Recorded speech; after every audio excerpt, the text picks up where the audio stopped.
নমস্কাৰ সকলোকে পুনৰবাৰ মোৰ চেনেললৈ স্বাগতম জনাই লৈ আহিছোঁ আজিৰ দিনটো ৰাশিফল। আজি হৈছে 18 ফেব্ৰুৱাৰী 2025 অসমীয়া 6 ফাগুন মঙলবাৰ। আজি সূৰ্যোদয় সময় পুৱা 5:45 আৰু সূৰ্যাস্ত সময় 5:04। আজি হৈছে জ্যৈষ্ঠী তিথি আৰু কৃষ্ণপক্ষ। আজিৰ দিনটোৰ প্ৰথম ৰাশি হ'ল মেঘ ৰাশি। আপুনি হয়তো নতুন কাম এটা আৰম্ভ কৰিব পাৰে।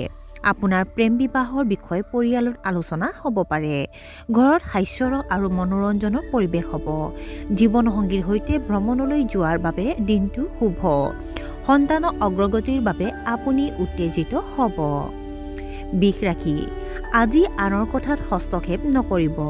অসুস্থ লোকৰ স্বাস্থ্যৰ উন্নতি হ'ব। কোনো কথা সন্দৰ্ভত পৰিয়ালত আপোনাৰ কিছু মতানৈক্য হ'ব পাৰে। য'ত প্ৰয়োজন নাই তাত কথা কোৱাৰ পৰা বিৰত থাকক। অপ্ৰয়োজনীয় খৰচৰ বাবে আপোনাৰ বাজেটত অসুবিধা হ'ব পাৰে। মিথুন ৰাশি। ব্যৱসায়ত হোৱা যিকোনো কাৰিকৰী ভুল সমাধান হোৱাৰ পিছত আপুনি সকাহ পাব। উচ্চ শিক্ষাত ভাল ফলাফল পাব। বন্ধু বান্ধৱীৰ সৈতে ভাল সময় পাৰ কৰিব। আপুনি ধৰ্মীয় কাম কাজৰ প্ৰতি আগ্ৰহী হ'ব। আপুনি আপোনাৰ মতানৈক্য সফলতাৰে সমাধান কৰিব। কৰ্কট ৰাশি। অবাস্তৱিক সিদ্ধান্ত ল'লে আপোনাৰ লোকচান হ'ব পাৰে।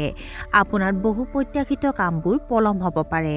ধন ধাৰে দিয়াৰ পৰা বিৰত থাকক। আপোনাৰ এটা ইচ্ছা পূৰণ হ'ব পাৰে।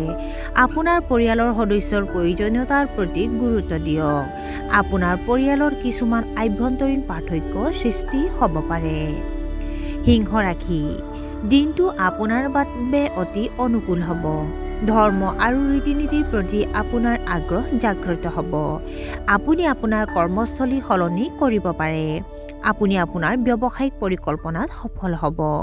বহু প্ৰত্যাশিত কামবোৰত আপুনি সফলতা লাভ কৰিব। আপোনাৰ স্বাস্থ্যজনিত সমস্যাৰ সমাধান হ'ব। কন্যা ৰাশি। আজি হয়তো নতুন মানুহ আপুনি বহুত লগ পাব।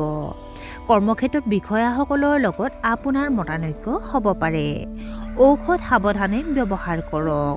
ব্যৱসায়ত আপুনি আশা কৰা ধৰণৰ ফলাফল নাপাব। কঠোৰ পৰিশ্ৰমৰ পৰা আঁতৰি নাথাকি নিজৰ কাম কৰি থাকিব। ওচৰ চুবুৰীয়াৰ সৈতে আপোনাৰ সম্পৰ্কৰ অৱনতি ঘটিব পাৰে। তুলা ৰাশি। আজি আপোনাৰ সকলো কাম সফল হ'ব। আপোনাৰ জীৱনসংগীয়ে হয়তো আপোনাক এটা ভাল উপহাৰ দিব।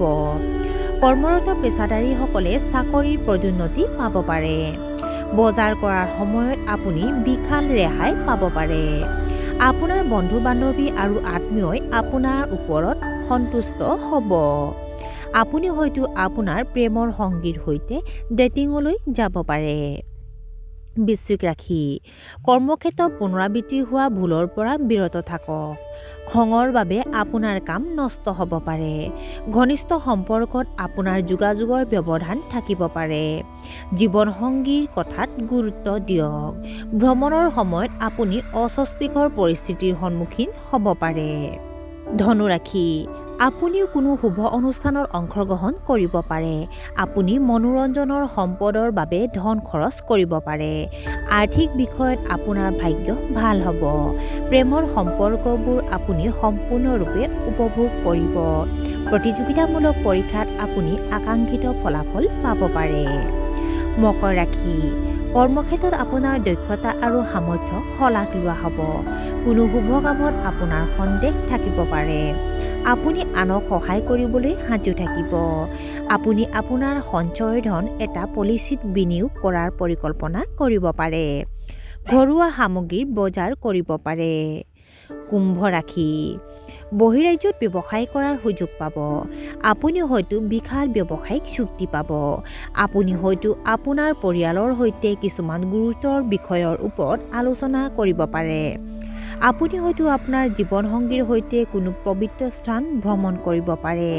আপোনাৰ গুৰু বা শিক্ষকৰ দৰে মানুহৰ পৰা আপুনি পথ প্ৰদৰ্শন পাব। আৰু আজিৰ দিনটোৰ শেষৰ ৰাশিটো হ'ল মীন ৰাশি। যিকোনো ধৰণৰ তৰ্ক এৰাই চলিব লাগে।